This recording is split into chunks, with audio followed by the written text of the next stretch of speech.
So it's also worth mentioning that Ketchikan is like the salmon capital of the world, and we stayed in this awesome place last night, this beautiful little creek street area where there's literally a creek and it's basically a street. Totally makes sense, right? And we're trying to figure out why it smelled like sewage and just bad stuff, like terrible. It just had a weird smell. But it is October, and there are a ton of dead salmon because the run is over. And so, I don't know if you can see, the water is crystal clear. It's like 10 feet deep, but you can actually see the dead fish on the bottom of the river. And that is where that smell is coming from. I'm John from Fly 8 Mike Alpha, CFI turned airline pilot turned back to CFI. Come along on my journey, flying Alaska to Florida and beyond.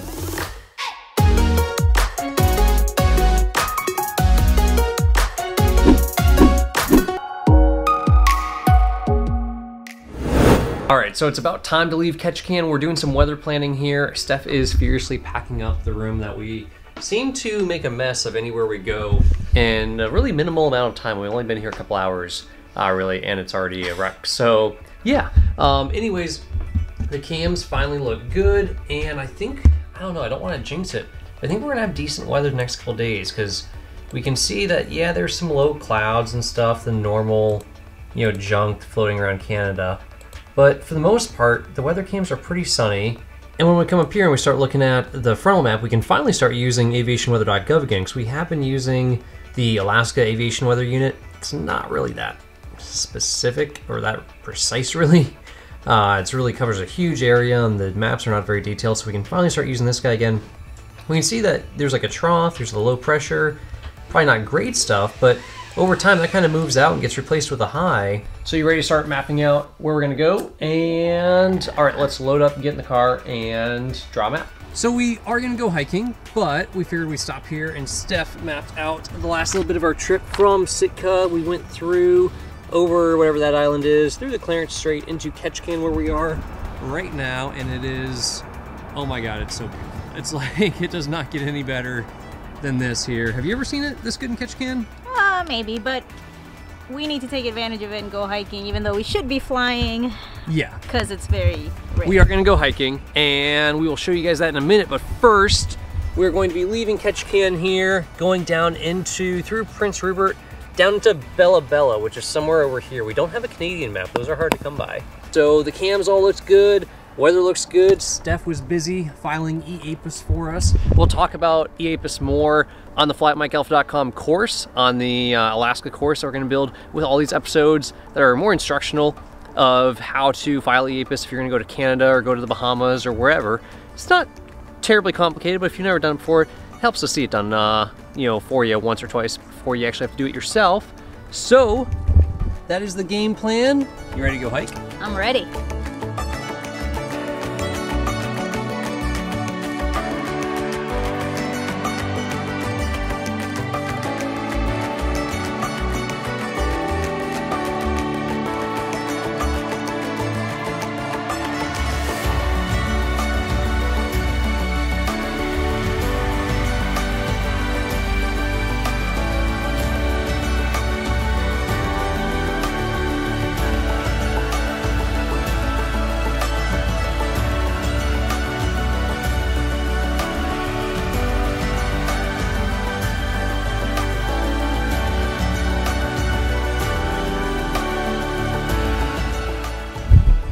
And by the way, yeah, we burnt up most of the day already again, as we usually do. Steph and I are both always really terrible at schedules. So really good hike. Probably time to go grab some lunch and then get in the airplane and head to Canada. Canada. Hey, look at this. I'm showing them that, you know, here we're making flying great again. Not politically motivated in any way, shape, or form, regardless of how you lean politically. But I wanted to wear my, you know, special shirt for Canada. Canada, here we come. So this ferry here costs $19 each way, but it beats the crap out of swimming across the channel to get back to the airport. And having a crew car is awesome. It's one of the reasons I'm so excited to be back in the land of FBOs and civilization. So crew cars, basically free rental cars. And they let us keep it overnight, which was super cool. I mean, not like they're gonna come get it, because, you know, they're not gonna swim across and come get it. So Yeah. Once you get on the ferry with it, I guess it's kind of yours for a little bit.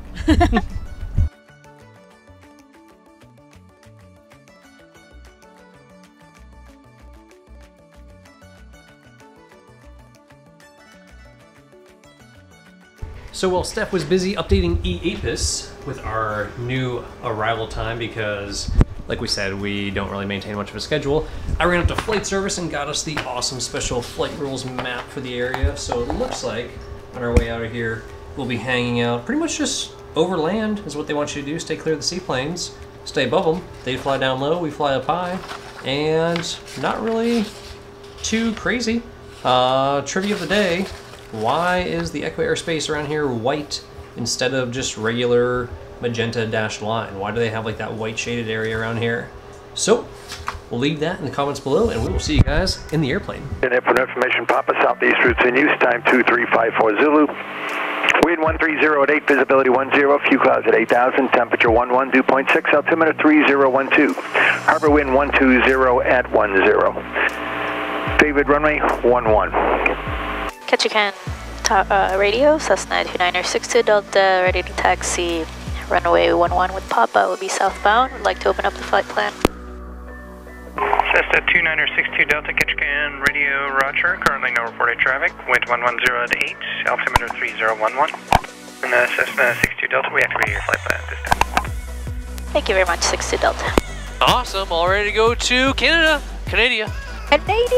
Here we go. There's always some kind of glitch when I file the flight plan just on the iPad, and I have to end up calling the brief. Oh yeah. So this time, it never wanted to file it ICAO or whatever, like, hell it was. So we'll see if this time. Well, if he said it's open, it should be be good. I just there's always some kind of hang up. Yeah, file's clear. Hoping. Ketchikan traffic, 6 to Delta, entering 11, departing right turnout. At least the Canadians are nice, and they Cessna 2962 Delta, roger. They should be understanding. They are nice. Yeah, everyone's nice in Canada. Yep. Here we go. Gauges are green, airspeed is live.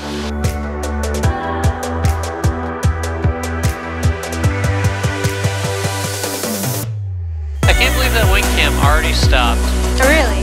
Yeah, it must be the vibration gets to it.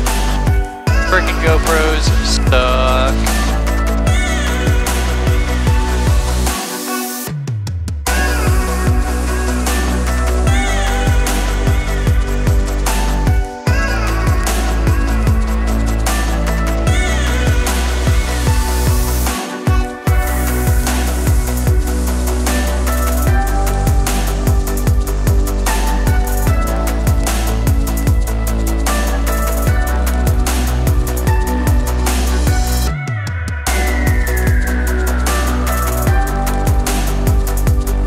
Well, Ketchikan was cool. I liked it. Cool little town.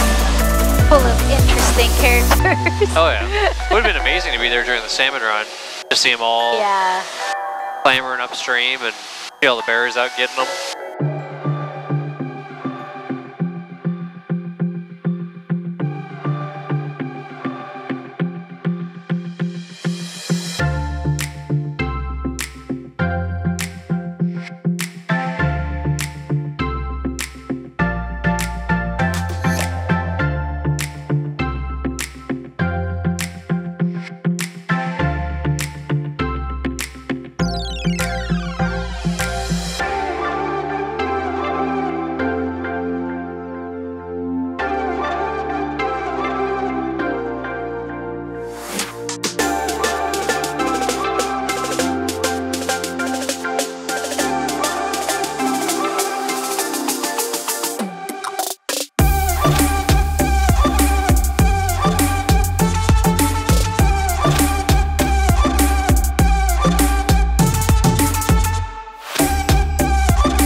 got off. It's 4 p.m.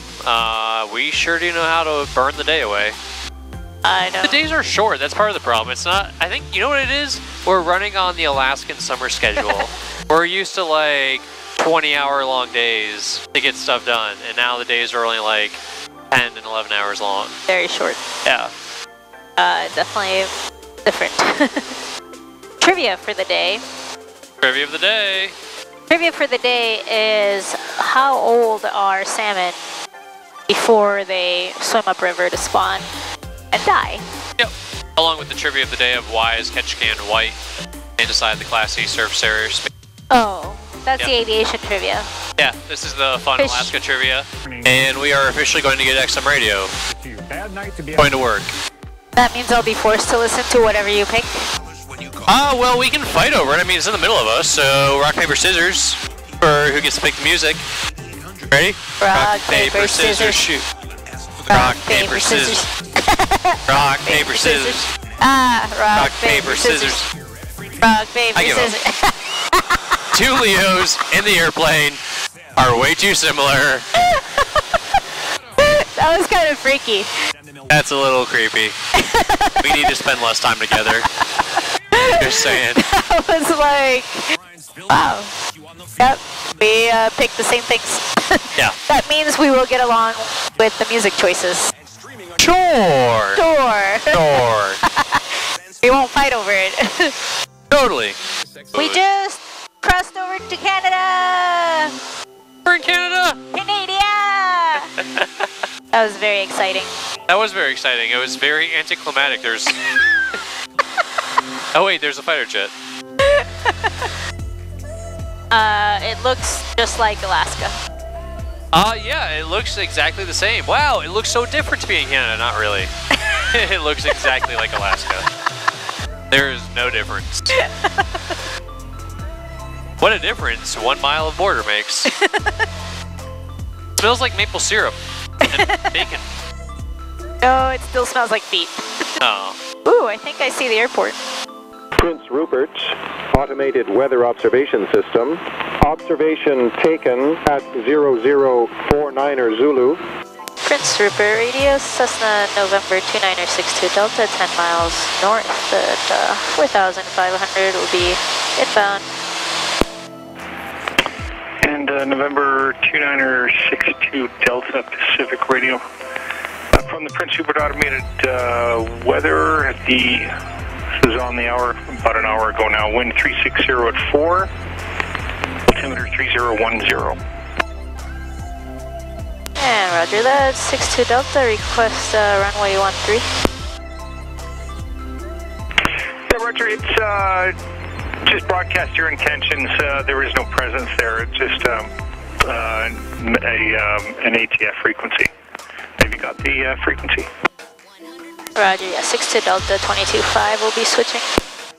Okay, copy that. And to close your, you can call us on this frequency to close the flight plan. Great, 62 Delta, thanks. Cool. We'll call him back on 12327 to close it, and swap over, and we'll just land straight in. Sounds like a plan, Stan. This thing drops like a rock when you lower that nose and speed it up. It is a chunk of metal. Yeah, it's a big flying brick, but it's a good brick. We like it. Just keep on running. You got a little further to go to the runway, buddy. 60 Delta short final 13, Prince Rupert. The game here is, can we get out by the first exit? Oh yeah, short field landing, redeem yourself. Take 2 from yesterday. You can do it, I got faith. Just nailed the piano keys. Over 1,000 feet, the second turn off.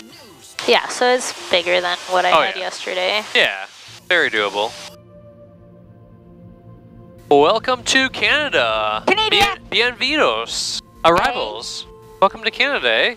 Your home. Not really my home. My mom's home. Aww. She grew up about over there.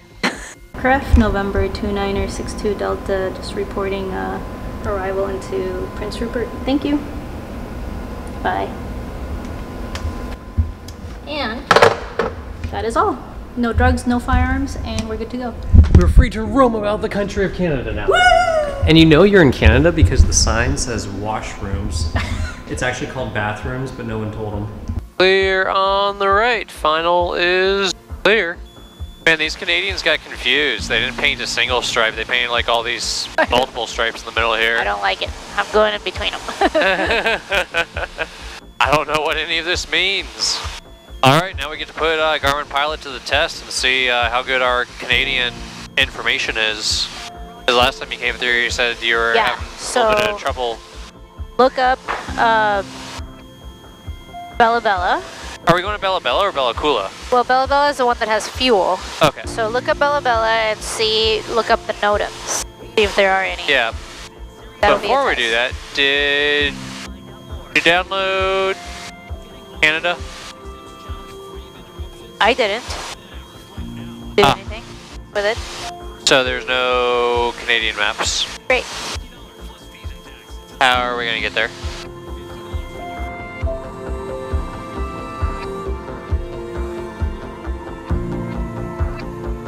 One of the important lessons I learned the last few times I've done this is you have to call each airport in Canada where you're planning to make a fuel stop, because you never know if the fuel guy is going to be sick that day or they ran out. The NOTAMs are easier to find in Alaska, I have to say, because you arrive in these airports and then the ramper guy's like, "Well, didn't you see the NOTAMs?" And it's like, well, didn't you see the NOTAM? Phil's sick today, okay? There's no fuel here. You'll have to go somewhere else.